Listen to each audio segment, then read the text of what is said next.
Hikmah yang Allah inginkan dari semua cobaan itu, yang pertama adalah agar kaum mukminin rujuk kembali kepada Allah Subhanahu wa ta'ala.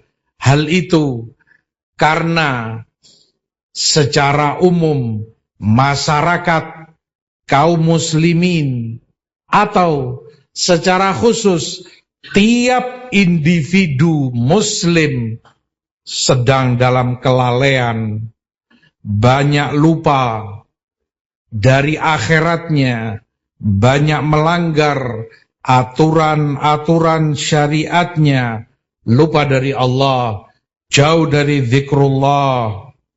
Oleh karena itu terkadang dibutuhkan goncangan cukup keras, dibutuhkan hentakan yang cukup kuat agar dirinya sadar, kamu salah, kamu banyak lalainya. Kesadaran itulah yang akan membuat mereka kembali bertobat dan rujuk kepada Allah Subhanahu wa ta'ala. Berapa banyak kita menyaksikan mereka, umat ini, berlomba-lomba, berambisi, berebut segala sesuatu yang itu hina dina, rendah dan tidak berarti. Mereka lalaikan dan bahkan mereka langgar karenanya aturan-aturan agamanya. Orang yang dalam keadaan lalai, sangat lupa, butuh goncangan yang dahsyat agar dirinya sadar bahwa itu jelek darinya. Firman Allah, "Dhaharul fasadu fil barri wal bahr bima kasabat aydin nas liyudhiqahum ba'dalladzi 'amilu la'allahum yarji'un." Tampak banyak kerusakan di daratan maupun di lautan karena ulah tangan manusia itu sendiri.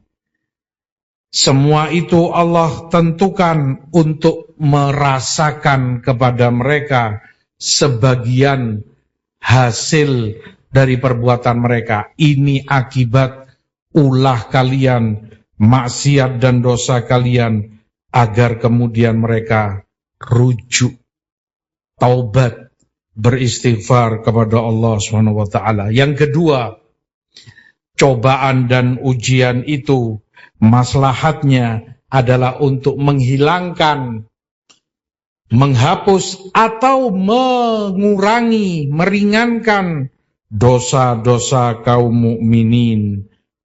Rasulullah SAW bersabda dalam hadis Anas, "Idza aradallahu bi'abdihil khair, ajjala lahul 'uquba fid dunya."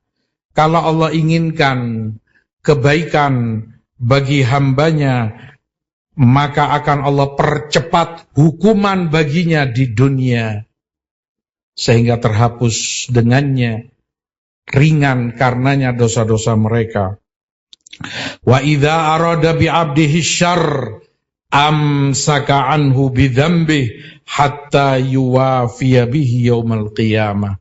Tapi jika Allah inginkan untuk hambanya kejelekan, wal iyadzu billah, Allah tahan dosa dia, dibiarkan oleh Allah sampai itu akan dia pertanggungjawabkan di hari kiamat kelak sebagai beban, dan ancamannya adalah azab dan siksaan di neraka Jahannam. Wal'iyadu billah. Hadits Tirmidzi, Hakim dan Ibnu Hibban. Demikianlah hadits mengajarkan kepada kita bahwasanya segala sesuatu ada hikmahnya. Segala cobaan, sepahit apapun, seberat apapun, ingatlah Allah menghendaki dengan itu sebagai pertanda Allah inginkan kebaikan bagimu, ya Abdullah, agar dosamu terhapus atau diringankan bebanmu di hari akhir kelak.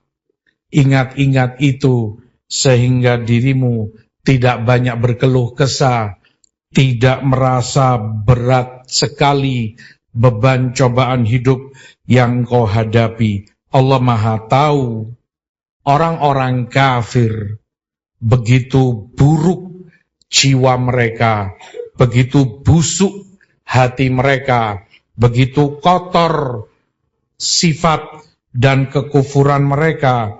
Maka kalau engkau bertanya, kenapa justru orang kufar lebih mapan hidupnya di dunia dari sisi materi, dari sisi ekonomi, kemajuan teknologi, kesehatan mereka, keilmuan mereka, semua itu lebih maju dibanding kaum muslimin.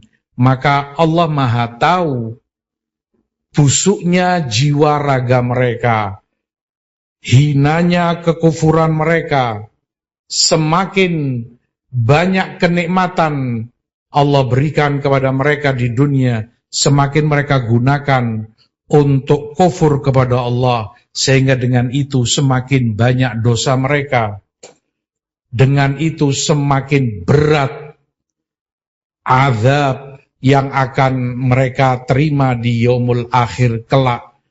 Itu hikmah yang Allah inginkan, agar kemudian di antara mereka yang tidak bertobat, tidak mendapat hidayah, tidak beriman kepada Allah, itu semua akan menambah dosa mereka, sehingga hukumannya pun akan semakin lebih berat. Allah justru inginkan kebaikan bagi hambanya yang mukmin, sehingga dipercepat hukuman bagi mereka berupa cobaan-cobaan pahit, ujian dalam kehidupannya. Demikian ketika Allah menginginkan kebaikan.